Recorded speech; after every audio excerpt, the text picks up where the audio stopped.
Բարև ձեզ հարգելի հայրենակիցներ, ուղիղ եթերում Նոյան Տապանն է, տաղավարում հյուրընկալել եմ իրավապաշտպան Այսեր Իսայանին։ Բարև ձեզ, պարոն Իսայան, շնորհակալ եմ Նոյան Տապանի հրավերն ընդունելու համար։ Մեր հետևորդներին հիշեցնեմ, ներողություն պարոն Իսայան, որ Նոյան Տապան ուղիղ եթերներ կարող են հետևել Նոյան Տապանի Patreon-ը, Facebook-յան եւ YouTube-յան էջերում։ Կրկին բարև ձեզ։ Պարոն Իսայան, ուզում եմ մի քանի դեպքերի անդրադառնանք եւ իրավական տեսակետից քննարկենք դրանք եւ հասարակական կարծիքները ինչպիսին են ձևավորում եւ ընդհանրապես որտեղից ուր ենք հասնում այդ դեպքերը ամփոփելով։ Սարդարաբադի դպրոցի տնօրեն նախկին տնօրեն Կարինե Սմբատյանը օրերս հեռացվեց աշխատանքից Փարքի անկյունից Արցախի դրոշը չհանելու համար։ Այսինքն հրահանգ կար հանելու եւ չհանելու համար նրան աշխատանքից ազատեցին։ Երեք նա իր Facebook-յան էջում հայտնեց, որ միանում է Ուժեղ Հայաստան կուսակցությանը։ Ձեզ Ուժեղ Հայաստանում չեն սպառնալու, չեն ազատելու աշխատանքից։ Արցախի դրոշը չհանելու համար ես միանում եմ, ներողություն, Արցախի դրոշը չհանելու համար փաստորեն աշխատանքից հեռացած դպրոցի տնօրենը միացավ Ուժեղ Հայաստանին, այսինքն գնաց դեպի քաղաքական դաշտ, եւ այս ամենը ինչպես է բնութագրում։ Խոսքի ազատության եւ արժեհամակարգային ինքնաարտահայտման խախտում էր այս դեպքը, թե պետական քաղաքականության շրջանակներում ընդունելի վարչական որոշում։ Նախ շնորհակալություն հրավերի համար, հարգելի Տիկին Պետրոսյան, օգտվելով առիթից ես ցանկանում եմ շնորհավորել ամբողջ քրիստոնյա աշխարհին, Քրիստոսի ճշմարիտ հետևորդներին, Հարության Սուրբ Զատիկի այս հրաշալի տոնի կապակցությամբ ձեզ նույնպես շնորհավորում եմ։ Տիկին Պետրոսյան, այն ինչ որ տեղի ունեցավ Սարդարապատ համայնքում, ճիշտն ասած իմ համար նույնպես անընկալելի էր, ուղղակի մի քիչ չկարողացա հասկանալ ամբողջ այս կաշան, ներողություն եմ խնդրում բառի համար կաշան։ Ուրեմն նայել եմ եւ հայտարարությունը դպրոցի նախկին տնօրենի, նայել եմ եւ հերքումները մարզպետարանի աշխատակիցների կողմից ամենասկզբից հետևել եմ Սոնյա Բուդաղյանի հայտարարությանը դպրոց այցելելու շրջանակներում, այնուհետև տնօրենի ժամանակավոր պաշտոնակատարին, բայց ուզում եմ ասել, որ ոչ մեկին, ոչ մյուսին այս պահին չեմ ուզում կտրուկ մեղադրանք հնչեցնել, որովհետև Վարամ Խաչատրյանին ես ճանաչում եմ բավականին վաղուց։ Դեռևս իմ ուսանողական տարիներից ճանաչում եմ նրա ընտանիքին եւ այսպիսի պահվածք, ինչպիսին որ իրան վերագրվեց, իմ համար անընկալելի է։ Նկատի ունեք սա մութ պատմություն է։ Հա, իրականում այո։ Իմ համար անընկալելի է։ Բոլորը շատ լավ գիտեն։ Ես գործող իշխանությանը դեմ եմ, բայց ինչքան ուզում եմ ես դեմ լինեմ գործող իշխանությանը, իրանց կողմից վարվող քաղաքականությանը, որոշ իշխանական ներկայացուցիչների, հա, այդ պահվածքին, ես դեմ եմ Նիկոլի Դոշի կրծքազարդին, հա, այդ, չգիտեմ, խեղաթյուրանքին, բայց դրա հետ միասին ես չեմ ուզում կոշտ ինչ-որ բան ասել Վարամ Խաչատրյանի կամ դպրոցի նախկին տնօրենի հասցեին, իրականում այն ինչը որ ցույց տվեցին դպրոցից տարվել էր տուն Արցախի դրոշը, մի կողմը ասեց, որ ճիշտ չի գծված եղել, այսինքն որպես սփռոց է օգտագործված եղել, մեզ դուր չի եկել, մյուս կողմն ասեց ոչ ասել են հեռացրեք, դրա համար ուղղակի զերծ կմնամ կոշտ գնահատական տալուց։ Ես ցանկանում եմ անկեղծ վերջանալու է այս քաղաքական ամեն ինչը։ Վարամ Խաչատրյանը ուշ շուտ այլևս մարզպետ չի լինելու, բայց ինքը որպես անձ, որպես իրեն ճանաչողների շրջանակում, որպես արժանի ընտանիքի զավակ նա շարունակելու է ապրել Արմավիրում։ Եվ ես չեմ ցանկանա, որպեսզի Արմավիրցին, Սարդարապատցին նրան նայի որպես քաղաքական դաշտում ֆիգուրի, մի քիչ կոպիտ աստացում, որ ուղղակի ձեռք բերեց, ցույց տվեց հակահայ պահվածք։ Դա չեմ ուզում, որտեվ կրկնում եմ, ճանաչում եմ Վարամին մոտավորապես 30 տարի, եթե ոչ ավել։ Եվ սա իմ համար մութ պատմություն էր, որի գնահատականը ոչ իրավական, ոչ քաղաքական եւ ոչ մի առումով չեմ ուզում տալ։ Միևնույն ժամանակ չեմ ցանկանում նաև դպրոցի տնօրենի խոսքը դնել ինչ որ կասկածի տակ կամ նրան նա ինձանից վիրավորվի, ասի գիտեք ինչ կա, դուք սուտ եք ասում, չէ, հարգելի տիկին, չեմ ցանկանում նաև ձեր կողմից դա ձեր մեջ ձեր երկուսի մեջ տեղի ունեցած խոսակցություն է, որի ճշմարիտ գնահատականը կտա Աստված։ Բայց դեպքերի հաջորդականությունը փաստորեն Ուրեմն եթե միանում է ուժեղ Հայաստան կուսակցությանը, սա ինչ է խոսում։ Լավ անում, համաձայն եմ։ Եթե անձը վերցնում է, հիմա ասենք մյուս, տեսանկյունից նայենք, եթե անձը գործող իշխանության պահվածքից իրականում տալով գնահատական իրանց պահվածքի գնում է դեպի ընդդիմություն, մալադեց, կեց է տիկին տնօրենը,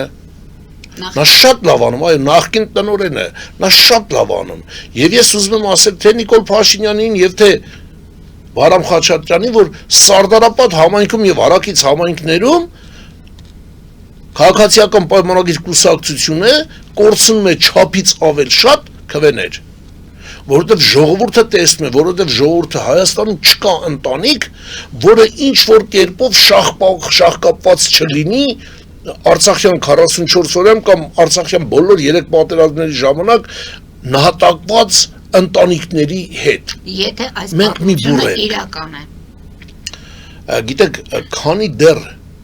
դեռ երկուսով միասին դեմ առ դեմ չեն կանգնել Վարամ Խաչատրյանն ու նախկին տնօրենը, եւ այսպես մեկը մյուսի հասցեին մեղադրանք կամ հերքում կամ աղմուկ ընդհանրապես չի հնչեցրել, ասել թե եթե իրական էր, եթե կեղծ էր, ես ինձ թույլ չեմ տալիս, բայց ես ասում եմ, հետևանքը օգտագործվելու է ի դժբախտություն քաղաքացիական պայմանագիր կուսակցություն, դա միանշանակ, եւ տիկնոջը ես ինքս այս պահին բոլորը շատ լավ գիտեն, ոչ մի քաղաքական ուժի այս պահի դրությամբ ես չեմ հարում, ոչ Հայաստան Դաշինքի, ոչ Սամվել Կարապետյանի, ոչ Գագիկ Ծառուկյանի, ոչ մի դաշինքի ես այս պահին չեմ հարում, ոչ մի քաղաքական ուժի հետ, ոչ մի տիպի մասնակցություն չունեմ, եւ ասել թե այս Էրիսանը գովում է սրան կամ ինչ որ բան անում, իսկ տիկնոջը կեցեք տիկին, եթե իրականում դուք պահվածքի պատճառով զոհ եք դարձել, ուրեմն պայքարեք ամբողջ ուզով եւ ամբողջ հերձորությամբ ձեր թիմը, որովհետեւ համոզված եմ, որ դուք համախոհներ բավականին շատ կունենաք։ Դպրոցը ոչ միայն կրթական, նաեւ արժեքներ ձևավորող միջավայր է։ Նման իրավիճակում դպրոցները ինչպես պետք է իրենց դրսևորեն, ինչու եմ դպրոցից խոսում, ինչու եմ խոսում ուսուցչից, մենք ունենք դեպք Դավիթ Մինասյան։ Եվ ամբողջ հանրապետությունը ցնցված է այդ իրավիճակից, կան տարբեր կարծիքներ, Դավիթը պետք է լինի կալանավայրում, Դավիթը չպետք է լինի, Դավիթը պետք է շարունակի ուսումը, դպրոցը ավարտի, վերջի զանգին մասնակցի, այս ամենի մասին մենք կքննարկենք։ Որտեղ է սահմանը։ Սահման։ Հարգելի տիկին Պետրոսյան, նախ Դավիթի կողմից կատարված որպես բռնություն, երկրի վարչապետի ինչքան էլ մենք իրան սիրենք, թե չսիրենք, որպես բռնություն չպետք է լիներ։ Ես ուզում եմ ուղղակի Դուք դեպքը գտնվում եք, որ դատության դեպք էր եղել։ Ոչ, այդպես գնահատում են, ասում են նա ցանկացավ հարվածել վարչապետին։ Այդ դեպքում դուք ինչ գնահատական եք տալիս, ինչ է սա։ Սա ուղղակի Մայրաթորի մասնաճյուղում, մեր եկեղեցում, առաքելական Սուրբ եկեղեցում էմոցիաներին չտիրապետել էր ավելի շատ։ Ես ավելի շատ կհարգեմ Դավիթին։ Սա խուսափում եք ասել, սա բռնություն է։ Վարչապետի հանդեպ։ Տիկին Պետրոսյան, վարչապետը Կիմ Չեն Ինից ուժեղ ախրանա ունի, ինչ բռնության մասին է խոսքը։ Վարչապետին պետք է հասնեն ոտով, փողոցներով 18 թվականից հետո հեծանվով, ոտով, չգիտեմ ինչով, սեմուշկա չրտելով, դդումի սոկ ուտելով, բան խմելով, փողոցներում շրջող վարչապետը այսօր Հյուսային Կորեայի նախագահից երևի թե ավելի ուժեղ անվտանգություն ունի, որ բռնության մասին է խոսքը, կասեք, անձը գնում է Մայրաթոր, միջև Մայրաթոր գնալը հավատացյալ ժողովրդից ավել անվտանգության աշխատակիցներ են տեղավորվում, մեղքը գործեմ ասու առաջ, եթե հանկարծ մտածեմ, որ այդ վերևի խորանների վերևի այդ սենյակներից սնայպերով իրան հետևողներ էլ կարողական, որ մեկը ինչ-որ հանկարծ բան թույլ չտա, մենք ինչ բռնության մասին ենք խոսում, ումից եմ վախենում, ասում վախենում եք ասեք, ումից, Նիկոլական թիմից։ Չեմ ասում վախենում եք, ասում եմ խուսափում եք։ Չեմ խուսափում, բայց բռնություն չկար, որովհետև բռնություն իրագործելու Ինչ համար անպայման պետք է միջադեպ Հայաստանի Հանրապետության քրեական օրենսգիրքը հստակ ֆիքսում է եւ քրեական դատավարության օրենսգիրքը, եկեք, երբ որ բռնություն ինչով գործեց, 18 տարեկանը չլրացած տղան հասավ վարչապետին, ոչ չհասավ։ Ինչու, որովհետև անտանկությունը պահեց։ Հիմա տեսեք, երբ որ անձը գնում ասում է,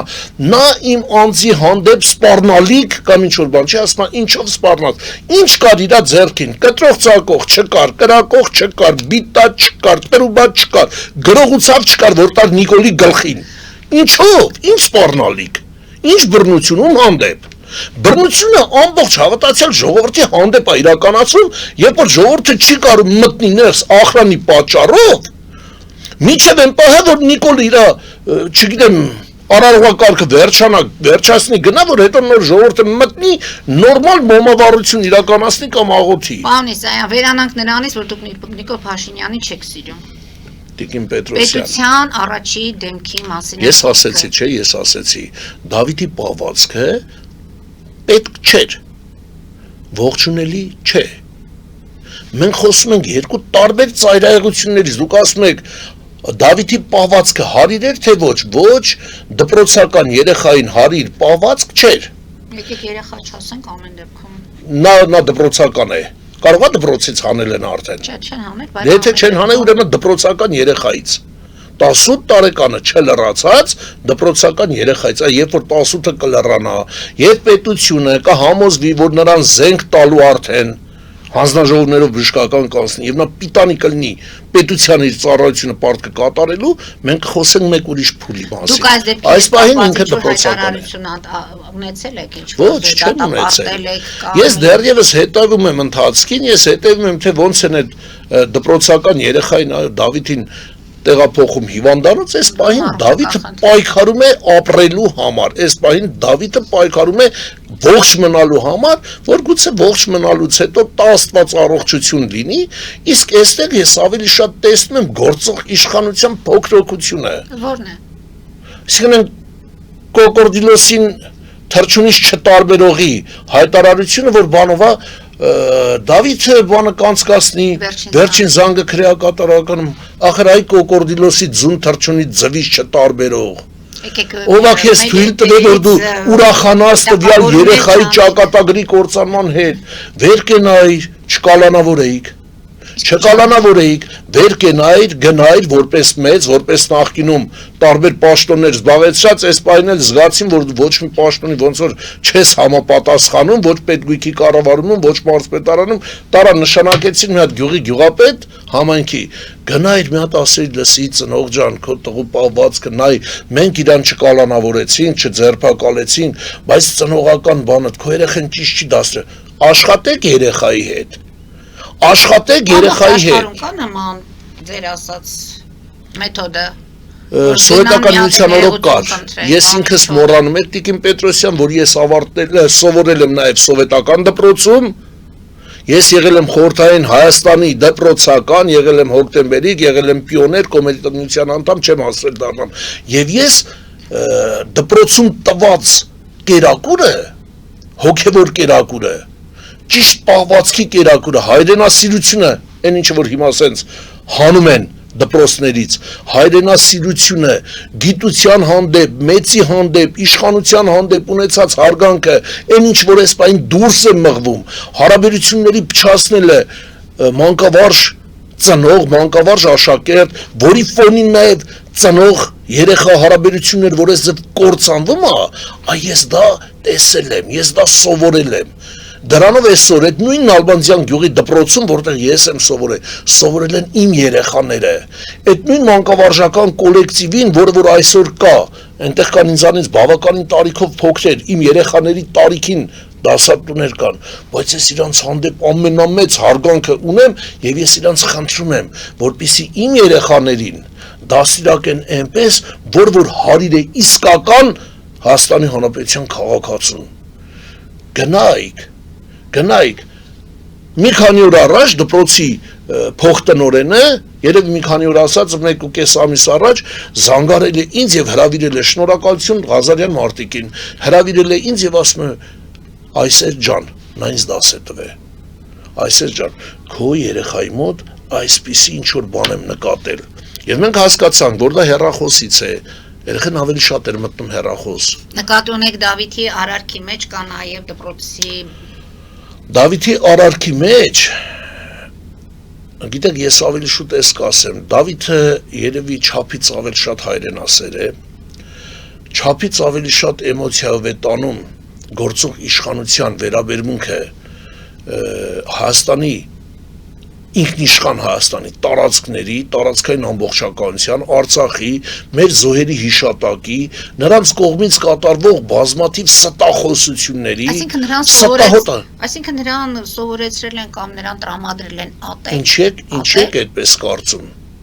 Ինչ եք այսպես կարծում։ Հիմա կհարցնեմ ես ձևի մի բան, ես չեմ ցանկանում Դավիթին կամ առհասարակ ոչ մեկի։ Մենք փորձում ենք սա քննարկել, որտեղ հասարակական կազմակերպությունները միավորվել են եւ պահանջում են տղայի կալանքի խափանման միջոցը փոխել խոսքով։ Ես միանում եմ ուղիղ եթերից հասարակական կազմակերպությունների կողմից նախաձեռնությանը եւ այո պահանջում եմ, որ փոքրοκությունը այդ իրանց նապաստակի սիրտը փոխեն ավելի շատ մեծահոգության, թեկուզ եթե Դավիթը սխալ է եւ նրան անմիջապես ազատ արձակեն կալանքից։ Այդ վաղը դատախազները թող նմանատիպ բաներ չբերեն։ Եթե նման դեպքերը սկսեն կրկնվել, քարոզարշավը նոր է սկսվելու, արդյոք ստեղ չկա մտահոգություն։ Համոզված եղեք, որ չեն կրկնվի։ Իշեք, որ անչափահասներից մեկն էլ թքել էր մեքենաներից մեկի վրա։ Տիկին Պետրոսյան, ով էր անչափահասը, որ թքել էր մեքենայի վրա։ Հիմա տեսեք Զոհվածի ծնողին ձեռքը ոտք արած ոստիկանության աշխատողները տանում են ՁՊՎ-ներ, տանում են ոստիկանության բաժանմունքներ։ Սա տեսնում է երեխան, սա հեռախոսի մեջ թերթելով ամեն օր տեսնում են։ Հեռախոսների մեջ համացանցերում հնչող արտահայտություններ, որ դա ուտում է, դրանով սնվում է։ Վարչապետի կողմից պահվածքը մետրոյում Արցախահայ երիտասարդ աղջկա հանդեպ, հերոսի աղջկա հանդեպ, սա տեսնում է երեխան, իսկ երեխա ասած է, նրանք պատանիներ են, դեռահասության շեմը դեռևս չհաղթահարած, մենք ինքներս էլ ունեցել ենք նմանատիպ խնդիր, ես ինքս իմ կյանքում ունեցել եմ նմանատիպ խնդիր, և շնորհակալություն Նալբանդյանի միջնակարգ դպրոցի մեր ֆրանսերենի դասատու Կարինե Ավոյանին, ով եկավ մեր տուն, նկատել էր իմ վարքագծի մեջ փոփոխությունը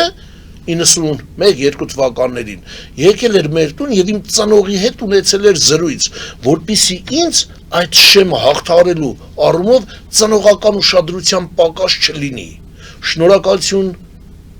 Շնորհակալություն ես զգացված եմ դրանից, ես այսօր Դավիթի սիրել եմ պայմաններում հիշում։ կարող ենք ասել, որ ծնողական ուշադրության պակաս կարծես թե չկա, մայրը շատ հոգատար զգացվեց այդ ամենը։ Տիկին Պետրոսյան, եթե ծնողական ուշադրության դաստիարակության պակաս չկա,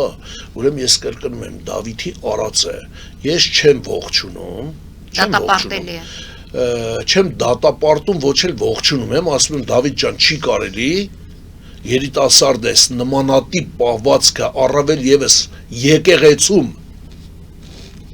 մի հավասարվեք նրանց մակարդակին եկեղեցում դա սրբավայր է որտեղ բոլորը գնում են աղոթելու առ Աստված մոմ վառելու եւ դա տեղի ունեցավ Քրիստոսի հարության տոնի ընդառաջ այդ զատիկի արարողության հիմա ես ուղղակի քո մեջ հավաքված երիտասարդներ ջան, ձեր մեջ հավաքած պորտակումները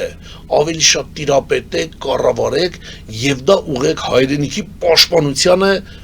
ուղված բոլոր գործողությունների ժամանակ։ Հայրենասիրության հետ կապված, հայրենիքի պաշտպանության հետ կապված այդ քո ամբողջական միտքը, տղա ջան, տուր թղթին ու գրիչին։ Քո տարիքակիցներին կազմակերպեք միջոցառումներ, հավաքվեք, մեկը հավաքեք 100-ի, 1000-ի, մեծ միջոցառումներ դալիչներով եւ բերեք ձեր մտքի այն հզորությունները կիսվելու ձեր ընկերների հետ, բայց մանկավարժների կողմից վերահսկված։ Մանկավարժական կոլեկտիվի կողմից վերահսկված, որովհետև տեսեք հիմա, Տիկին Պետրոսյան, ինչքան ուզում եմ չանդրադառնալ թեմային, 2 անգամ տեղի ունեցավ մանկավարժների կոպիտ չակերտավոր մանկավարժական կոլեկտիվի գլխատում։ Առաջինը դա օրինաց երկիր կուսակցության նախագահի կողմից Արտուր Բաղդասարյանի կողմից բերված օպտիմալացման ծրագրի շրջանակներում էր, որ բազմաթիվ ուսուցիչներ դուրս մնացին, երկրորդը հիմա էս կամավոր ատեստացիա։ Ասեք լավ չեք դուք։ Այսինքն հիմա անձը գնում է մի անձ, ով որ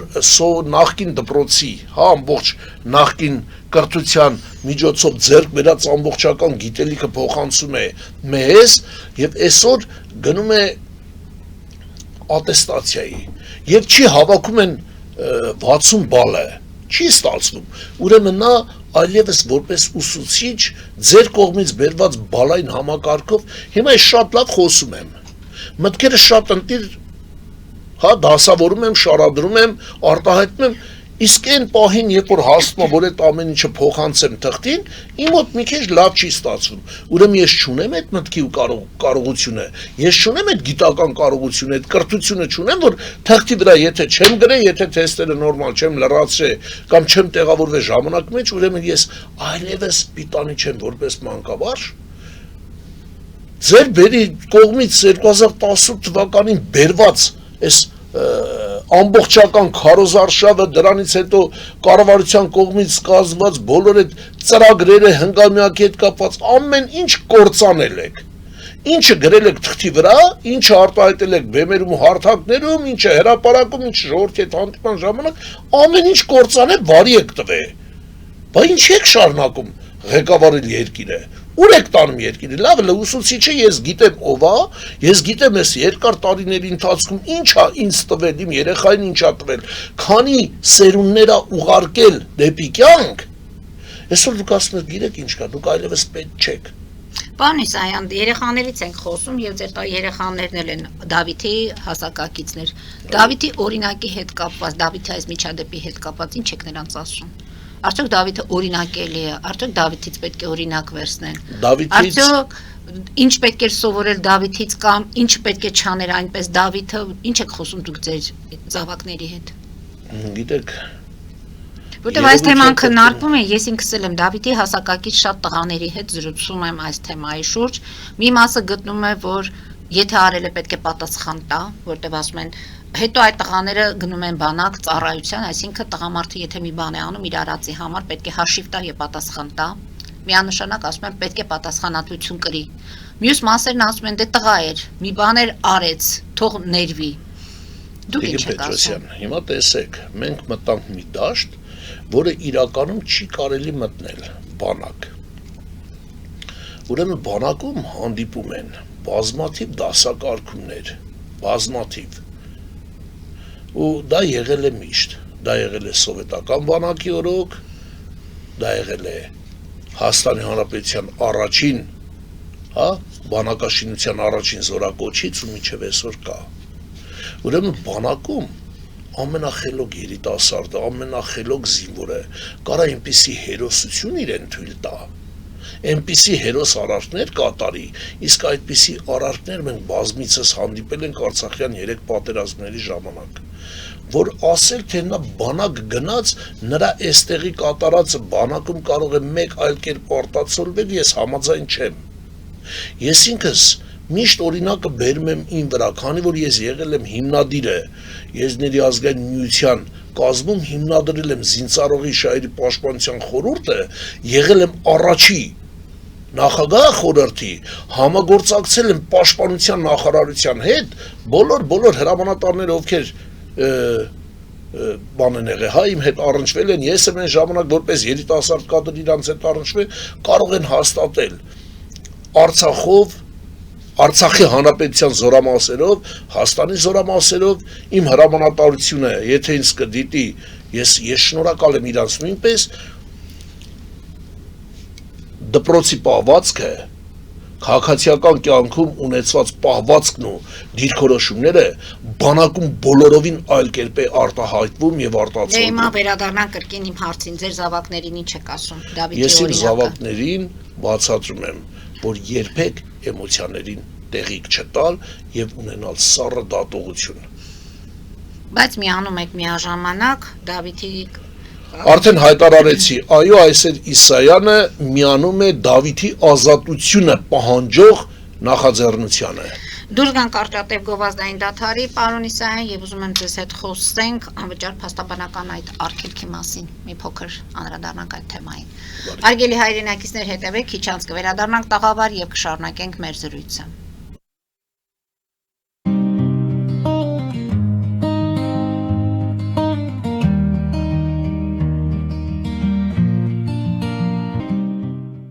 Ֆելիչե ժամանակակից ատամնաբուժական կլինիկա։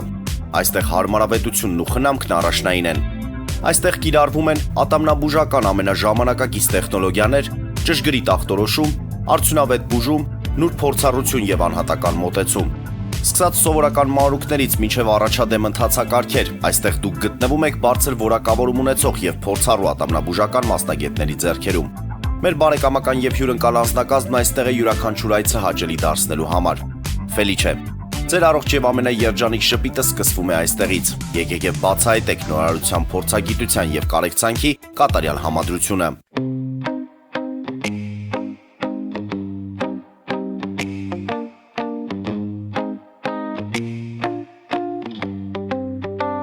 Երևանի եւ Զովունիի սահմանին գտնվող Ալպիական թաղամասում սկսվել է 2, 3 եւ 4 սենյականոց բնակարանների նախնական ամրագրում։ Առաջարկում ենք նաեւ թաունհաուսներ արդեն պատրաստ եւ կառուցվող։ Բնակարանների արժեքները սկսվում են 50,000 ԱՄՆ դոլարից մինչև 140,000 ԱՄՆ դոլար, իսկ թաունհաուսներինը 160,000 ԱՄՆ դոլարից 170,000 ԱՄՆ դոլար։ Մանրամասների համար այցելեք մեր պաշտոնական կայք alpiakan.am կամ զանգահարեք +374 44 201 066։ Ամրագրում կարող եք կատարել մինչև ապրիլի 30-ը։ Ալպիական թաղամաս, ձեր նոր տունը հայրենիքում։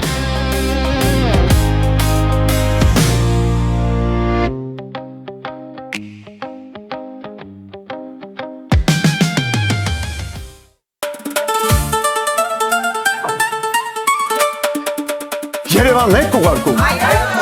Օթանավով։ Երևանն են ուղարկում։ Ստեղ ուղարկում են, Երևանում ստանում են $1.99 Սենսացիա։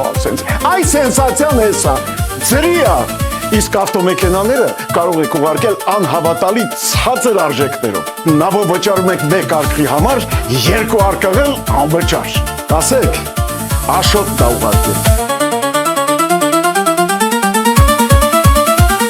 Jackpot հագուստի խանութը երկրորդ մասնաճյուղն է բացել Գլենդելի սրտում, որտեղ կարող եք ձեռք բերել եվրոպական եւ ամերիկյան ընտիր հագուստեղեն, կոշկեղեն, աքսեսուարներ, պայուսակներ ամենահարմար արժեքներով։ Նաեւ կարող եք ցանկացած ապրանք պատվիրել եւ ձեռք բերել կարճ ժամանակում։ Jackpot-ի Գլենդելի հասցեն է 1135 North Pacific Avenue, հեռախոս 818 813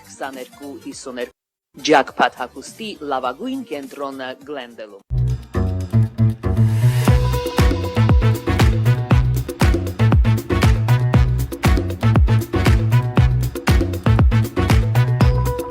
Արարատ ռեստորան, ընտանեկան եւ ընկերական ժամանցի լավագույն հասցե, սիրված արտիստներ, հյուրընկալ մթնոլորտ, հարուստ ճաշացան, անմահական խորտիկներ։ Արարատ ռեստորան, հասցեն անփոփոխ, սիրով սպասում ենք ձեզ։ Լավագույն պաղպաղակ, բնական, համեղ եւ մատչելի գներով պաղպաղակը կարող եք ձեռք բերել բոլոր հայկական խանութներում։ Պահանջեք հայկական պաղպաղակ, Թամարա պաղպաղակ։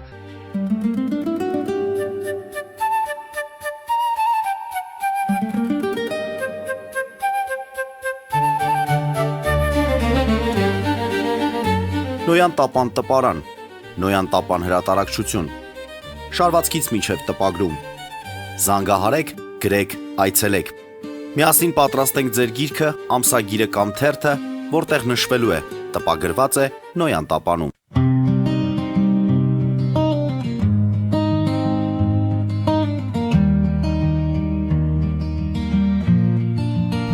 Հարգելի հայրենակիցներ, Նոյան տապանը կրկին եթերում է եւ հիշեցնեմ, որ իմ հյուրն է իրավապաշտպան Այսեր Իսայանը։ Պարոն Իսայան։ Տիկին Պետրոսյան, գիտեք, ես միջև փաստաբանական գործունեությանը եւ դրա հետ կապված ժողովրդի համար առաջացած խնդիրներին անդրադառնալ է,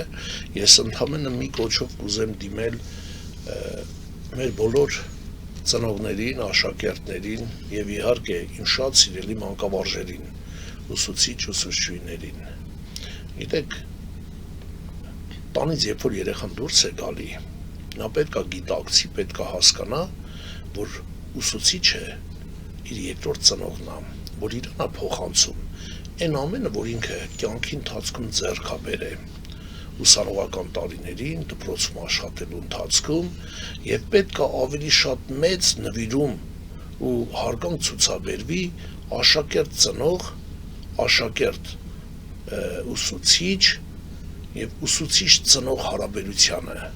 Գուցե նաև աշակերտ եւ հասարակություն։ Այդտեղից կծնվի աշակերտ հասարակություն հարաբերությունը, որովհետև տեսեք, հիմա ես ուղղակի ներողություն եմ խնդրում, բայց հարաբերությունը այս է ուղիղ համեմատական կտանեմ։ Երբ երեխան դեռևս փոքր է եւ մայրական կաթ է ուտում, իր կողմից կատարած թեկուզ ամենաչնչին չարացության ժամանակ, երբ մայրը վրան բարկանում է, երեխան համ լացում է, համ սկսում է շարունակել ուտել մայրական կուրծքը, անարատ կաթը, ուրեմն նույն կերպ ուսուցիչը դաստիարակելով երեխային, այո ինչ որտեղ բարկանալով իր վրա համ լացացնում է, բայց համ շարունակում է կերակրելը նույն հայրենասիրության, մտավոր, հա, այն ամեն պոտենցիան գիտական, ինչ որ ինքը հավաքել, կուտակել է, տալիս է աշակերտին եւ աշակերտը դրանով գնում է դեպի կյանք։ Այսօր ուսուցչի իրավունքը Հայաստանի Հանրապետությունում հստակ նույնիսկ օրենքով բազմաթիվ բացթողումներով ոտնահարվում է, անտեսվում է։ Սիրելի ծնողներ, սիրելի աշակերտներ, բերեք իրականում ուսուցչին որպես ծնող մեր վերաբերմունքը պահենք ամենաբարձրունքում, որտեղ նա մեր բիոլոգիական, մեր իսկական ծնողներից հետո, որպես երկրորդ ծնող, մեզ տալիս են այն ամենը, որպես բանական անխարդախ կաթի, որ դրանով մենք մտնենք կյանք եւ կայանանք։ Դավիթի դեպքը գուցե չլիներ, մենք չանդրադառնայինք եւ այս տիկնոջ Սարդարապատի դպրոցի փաստորեն նախկին տնօրենի դեպքը չլիներ, չանդրադառնայինք մեր հաղորդումների ժամանակ, որտեղ դրա անհրաժեշտությունը եղավ։ Դավիթը որպես աշակերտ, Դավիթը հասարակության մեջ, Դավիթը եկեղեցում, Դավիթը պորտկուն երիտասարդ, որը գնաց այդ քայլին, Դավիթը, որ հիմա պայքարում է իր առողջության համար, այնպես որ այստեղ երևացին նաև բացթողումները, որոնց մասին պետք է խոսել, որոնք պետք է շփվել։ Ես կարծում եմ, որ մեր իրավաբանները, փաստաբանները, մեր գիտական, հա, կրթության համակարգի փորձագետները պետք է նոր նախագծեր մշակեն, որոնք կյանքի կկոչվեն եւ կդառնան օրենք ուսուցիչ, աշակերտ, դպրոց, մանկավարժություն եւ աշակերտական կոլեկտիվ հարաբերությունները ճիշտ եւ հա անխախտ ապահովելու համար, որովհետեւ այո, կրկնում եմ, աշակերտը ունի իր տեղը, դիրքը, ուսուցիչը իր բարձրագույն արժեքը, որը իմ համար ամեն ինչից վեր է։ Եվ ես ինքս 4 աշակերտ եմ ուղարկել դպրոց, ես դա խնդրել եմ, պահանջել եմ իմ ուսուցիչներից, պահանջեք եւ դարձեք ծնող իմ երեխեքի համար, որի համար շնորհակալություն։ Ամեն դեպքում դեպքերին մենք կհետևենք, պարոն Իսայան, որտեվ ի վերջո դատարանը կորոշի Դավիթի հետ կապված եւ դեպքը ինչ զարգացումներ կունենան, այսօր դուք միացաք հասարակական կազմակերպություններին, ովքեր պահանջում են Դավիթին ազատ արձակել եւ այստեղ փաստաբաններն են շատ մեծ եռանդով աշխատում։ Փաստաբանները նաեւ զրկվեցին անվճար փաստաբանական ծառայություններ մատուցելու հնարավորությունից։ Տիկին Պետրոսյան, տեսեք, ես գրեթե ամեն օր, եթե չասեն 24 ժամով, գոնե 18 ժամով մշտապես շփվում եմ փաստաբանների հետ, որովհետև մեր գրասենյակում կա փաստաբաններ, ես համագործակցում եմ փաստաբանների հետ եւ իմ համար ուղղակի անընդունելի է։ Հիմա տեսեք, ես կանեմ հայտարարություն, որը գուցե շատերին դուր չի գա, բայց ես ներողություն խնդրելով Հայաստանի Հանրապետության ողջ ազգաբնակչությունից հայտարարում եմ. Նիկոլ Փաշինյանը ապացուցեց, որ Հայաստանի Հանրապետության ժողովուրդը տուգանքի մատերիալ է։ Նա հերքեց 2018 թվականի իր հայտարարությունը իշխանափոխության, ես չեմ ասի թավշահեղափոխության, բայց այդ ժամանակաշրջանում փողոցները փակելու ժամանակ նա հիմա հերքում է ինքն իրեն եւ բոլոր օրենքները մշակելով նա հիմնավորում է ժողովուրդը տուգանքի մատերիալ է։ Եվ այստեղ փաստաբանների միջոցով ժողովրդին նույնպես, ինչի համար եմ ասում փաստաբանների միջոցով։ Հիմա տեսեք, նախկինում փաստաբանների մեծ մասը աշխատում էր 5% շրջհարկով, այս պահին դրված է ավելացված արժեքի հարկ 20% եւ 18% եկամտահարկ 38%։ Հիմա տեսեք, հարգելի Տիկին Պետրոսյան, փաստաբանը վերցնում է իր X գումարը պայմանագրով, դրա վրա ավելացնում է 38%-ը, որը որ պետք է վճարվի պետությանը, այսինքն քաղաքացուց է դուրս գալի այդ գումարը, դարձյալ Նիկոլ Փաշինյանը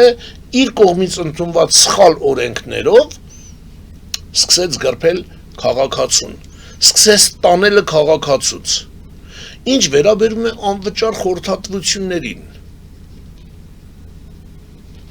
Երևի թե օրվա ընթացքում մի 5-ից 6 անգամ տարբեր փաստաբանների զանգում եւ խնդրում եմ քաղաքացիներին, ովքեր իմ հետ կապի մեջ են լինում, անվճար փաստաբանական ծառայություն մատուցելու։ Օրենքն ասում է անվճար ծառայություն մի մատուցի, այսինքն նվազագույն միջինացված վերցրել են, եթե 20,000 վճարվում է փաստաբանական ծառայության վճար, ապա այդտեղից դարձյալ 38%-ը 7600 դրամը գնում է պետությանը։ Այսինքն նույնիսկ այս անվճարի հետ կապված, իսկ ես խնդրում եմ Յուրա Ալոյանին, մեր Արմենին Սարգսյան, Գեղամին Հակոբյան, Մեհերին Շահնազարյան, Արմանին Սահակյան, ում ոնց զանգում եմ, ասում եմ, խնդրում եմ մի հատ քաղաքացուն անվճար փաստաբանական խորհրդատվություն մատուցեք եւ կատարվում է, շնորհակալություն բոլորին, ովքեր որ անվճար ծառայություն են մատուցում։ Հիմա ինչ ասում օրենք, ասում եմ, մի մատուցի։ Մտի գրպանը քաղաքացու իշխանություն, դուք արդեն քաղաքացու գրպանում եք եւ ձեր կեղծ 10,000 դրամ թոշակի բարձրացնել չէ, կեղծը իրականում բարձրացնում եք, բայց թոս փչելու համար այդ բարձրացումներին իրականում ժողովուրդը արդեն լավ տեղյակ է, լավ գիտակ է, լավ հասկանում է եւ եւս այսպիսի մի բան, Տիկին Պետրոսյան, օրենքով ուղղակի փոխվեց տուժողի ինստիտուտը։ Հիմա տեսեք, տուժողը կարող էր իր հարևանի հարսին վերցնել իրեն ներկայացուցիչ, դառնալ տուժողի ներկայացուցիչ եւ սկսել իրականացնել պաշտպանությունը իր իրավունքի որպես տուժողի։ Օրենքը փոփոխություն մտցրեց, ասում եմ ոչ։ Միայն փաստաբանը, այսինքն այստեղ նույնպես տուժողի կարգավիճակ ստացած անձանց պարագայում,